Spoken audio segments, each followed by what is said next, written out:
I am pretty excited to be able to share my first kiss experience. I know that I am pretty late to the party at age 37. Most people will find it pathetic, but I am too excited to let the party poopers bring me down. I've never felt love before now, and I am hoping that this feeling will continue. I'm going to see her tomorrow, and I just can't wait.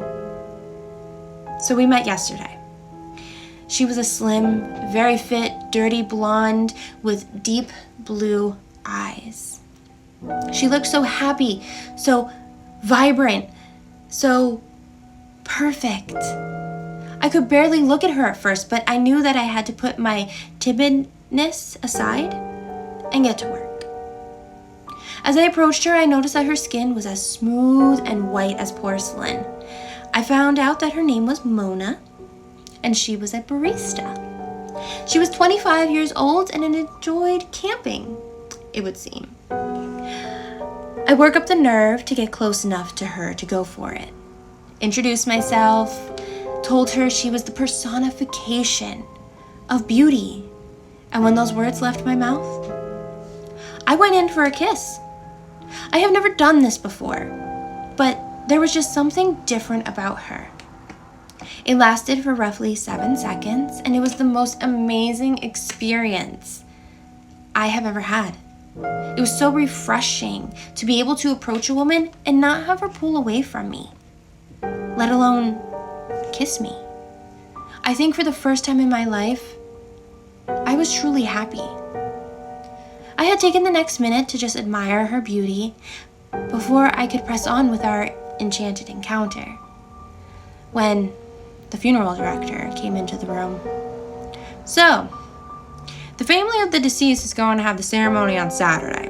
We are still in the process of getting the urn, headstone, and arrangements made for the ceremony.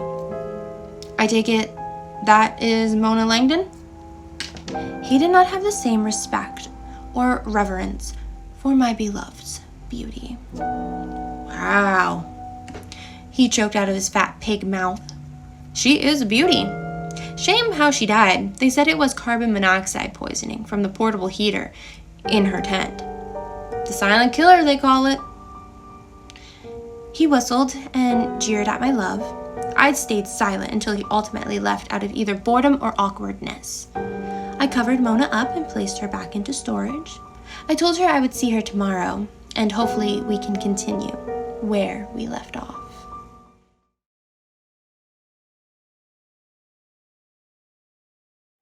"Oh no, sweetie," Claudia said, eyeing the top of Maddie's head. "What?" the 2-year-old asked, clapping her hands over her hair. "You've got lice, darling," she told her, moving her arms out of the way. She adjusted her glasses and looked closer. "What are lice?" Maddie asked. Smiling at her and tapping her nose with each word, she answered, "Little tiny bugs. But don't worry." She continued, lifting up a finger at the girl's scrunched up eel face. "Aunt Claudia's got you covered. Come, let's go take care of this right now." "Aunt Claudia?" "Yes, dear." When she didn't say anything, she told her, "Into the bathroom. That's where we'll handle it. Toot toot." She held out her hand and led Maddie into the restroom, plopping her down on the sink counter. She pulled out a comb. "That looks funny." She grabbed at it and Claudia let her have it for a moment. "It's a special one, just to get the little buggers out," she said, taking the comb back and handing her a juice box instead. Maddie sipped at the grape drink while Claudia slid the comb through her wispy brown hair. She made a couple more passes with it, and the last one snagged. "Ow!" The girl pulled a face. "That hurt." The older woman hissed, saying, "That won't do. There seems to be a lot more than I had thought."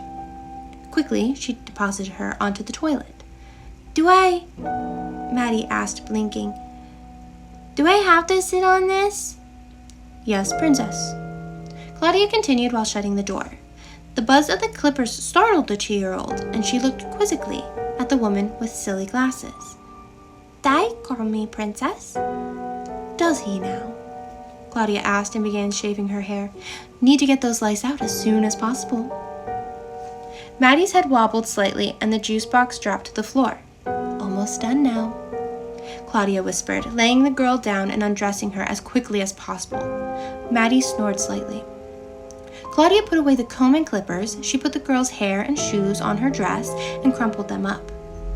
She shouldered her bag, hoisted the sleeping girl, and threw the bundled hair and clothes into the trash. On the other side of the mall, a frantic mother screamed out for Maddie, not knowing she'd never see her again.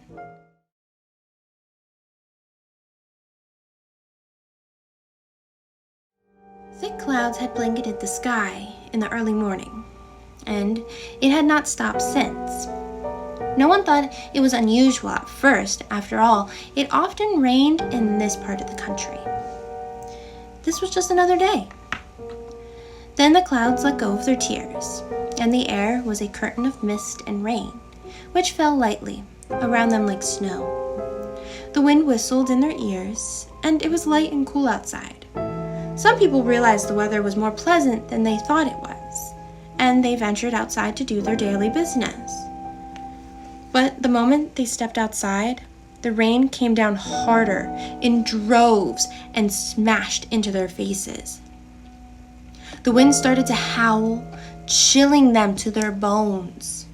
Umbrellas snapped the moment they were put up. The people outdoors cried out as the rain stung their eyes and tried to run away, but the ground turned to mush and mud and rose up to their knees. They were stuck fast. Now the rain was so thick, it was more a dense fog, and nobody could see their hands in front of their faces. It whipped against their skin, and then the skin started to melt, dripping off like wax off a candle. After the skin came the nerves, the flesh, all the way to the bone. The screams could not be heard over the roar of thunder and the hiss of the rain. Inside, the rest of the population smiled in relief, glad they were not stupid enough to go outside. But the doors banged open, and water started to sneak in. Through the gaps in the roof, through the gaps under the door, the water crept in, slowly at first. The more and more, until it pooled beneath their bare feet. Then it started to rise, until the people found themselves swallowed up by the water. And it started its meal. Liquid skin and flesh in with the currents and was carried out the front door. The ground contorted and pulsed beneath them, the mush and mud moving and breaking everything down. The bones finally dissolved and the dust splashed into the swirling water. Finally, the clouds lightened up just a little and the sun could be seen, a red halo against the darkened sky. Then the ground finally opened up, and everything, the water, the mush, mud, and what remained of the people disappeared deep into the bowels of the earth. Enzymes deep beneath started its work, breaking it down some more. Earth burped.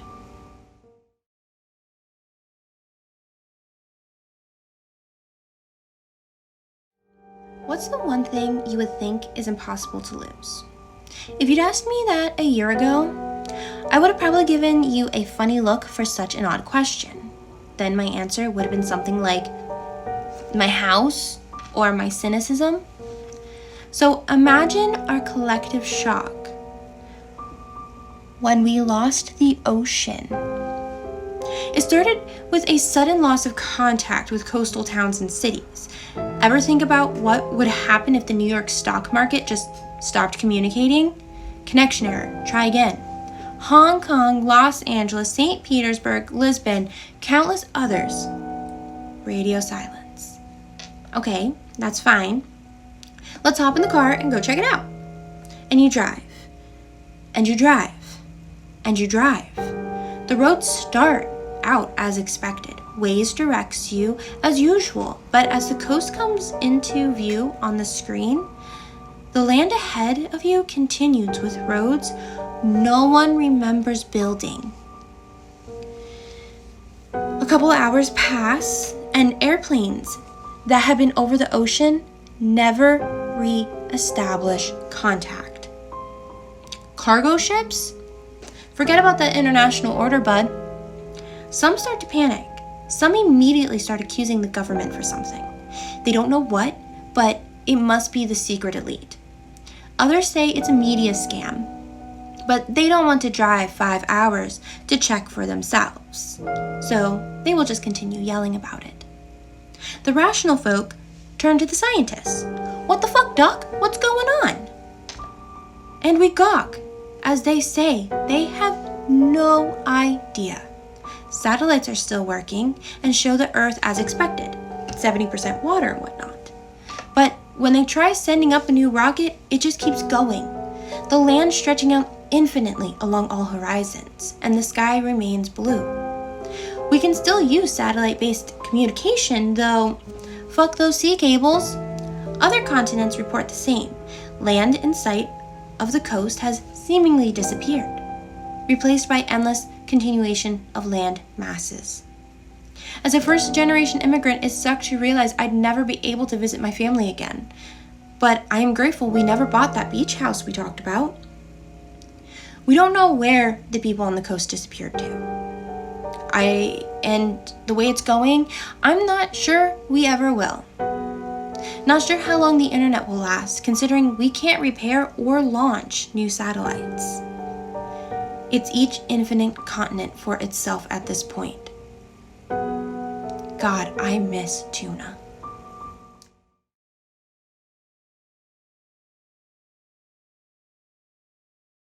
An unknown disease appeared out of nowhere this year, causing the population of the world to decrease more than 50%. And it is still currently decreasing. The disease is known as rot. The first person that had rot was in Europe, and slowly it started to spread, and eventually it got to every place on Earth. Rot, like its name implied, will make those who are infected slowly rot. From their toes up to their heads, the symptoms include extreme itch, feeling unwell, and coughing up blood. There are 3 stages. Stage 1, showing of symptoms, as before mentioned. Stage 2, being able to infect other people or objects. 3 days after the symptoms appear, infected individuals that touch any human or object will cause that human or object to be infected with rot. Stage 3, RMB. RMB, also known as rotten blend, is the last stage. Once reaching this stage, infected individuals' skin will fall off, but they won't feel pain. The pain kicks in when their meat starts to change color and fall off piece by piece. The individual only dies once they have no pieces of meat left. Then after that, their meat will blend in with the surrounding environment. Note that when someone is in stage 3, any person or object they touch will be immediately in stage 3. There is no cure, only a temporary way to make it go slow. And that is to use the anti-RI, or anti-rot injection.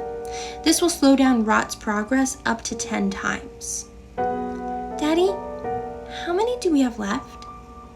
Let me see. 3?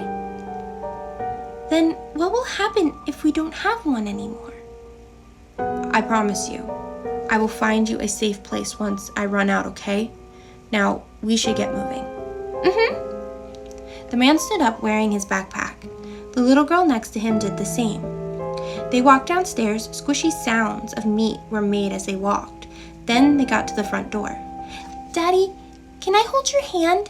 Sure. The man reached his hand out. It was covered using gloves and layers of cloth. He knows he must do so to keep his daughter safe. In other words, to keep his daughter uninfected. He must acknowledge that he will never be able to feel his daughter's warmth again. Together, hand in hand, they stepped outside of the house and were once again greeted by the grotesque world filled with roads and buildings with bubbles of meat popping out everywhere. Hello, spooky crew. I hope you enjoyed this week's collection of spooky TikTok stories. If you're interested in checking the stories out, they are linked down below. If you want to check out any of my other socials, or you would like to see the actual TikTok videos for yourself, they are down below. And as always, stay spooky and stay glamorous. And I will see you guys in the next one.